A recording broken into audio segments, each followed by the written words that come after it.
Goeiemôre almal, so lekker om hier saam met julle te wees. Ons praat daarvan om deel van die liggaam van Christus te wees, om deel van die eenheid van die liggaam van Christus te wees. As jy 'n plant het of 'n boom het, is hy in die grond en hy het wortels, hy het 'n stam, hy het takke, hy het blare en as hy vrugbaar is, sal hy die vrugte aan hom dra. En wat hy nodig het in die grond, kry hy uit die grond uit. En ons sien nie altyd die wortels nie, maar hy kry sy voedingsware uit die grond uit. En dan buite kry hy die sonlig wat hy nodig het en ook die lig wat hy moet hê en dan daaruit kan hy begin funksioneer. En daaruit kan hy dan goeie vrug dra. Dis een kompleet ding. Is nie net die plant is 'n boom daar wat op sy eie hang in die lug nie. Nee, hy's deel van die eenheid waar hy in moet wees om te funksioneer. Soos ook ons in die liggaam van Christus. Jy het nie net 'n hand wat hierdie kant toe beweeg of 'n voet wat sy eie ding doen nie. Nee, ons beweeg saam want die liggaam van Christus het jou nodig om deel van die liggaam te wees en jy het die liggaam van Christus ook nodig om deel van die liggaam van Christus te wees.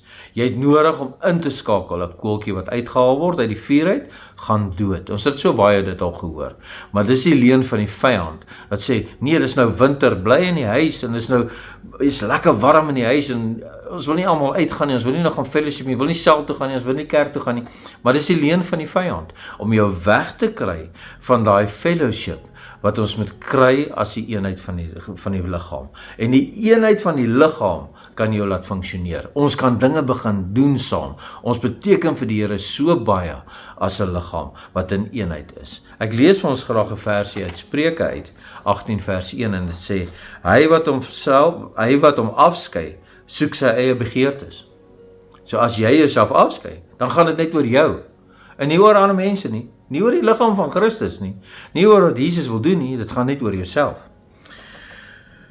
Hy bestry alles wat waardelik tot voordeel strek.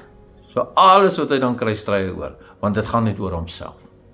Maar laat ons deel word van die liggaam van Christus. Laat ons wees wat so Spreuke sê, dat ons nie sal onsself afskei nie, wat ons eie belange sal soek nie. Nee, kom ons soek die belange van Christus en die belange van die liggaam. Kom ons skakel in, wees deel, word betrokke, word funksioneer as een liggaam.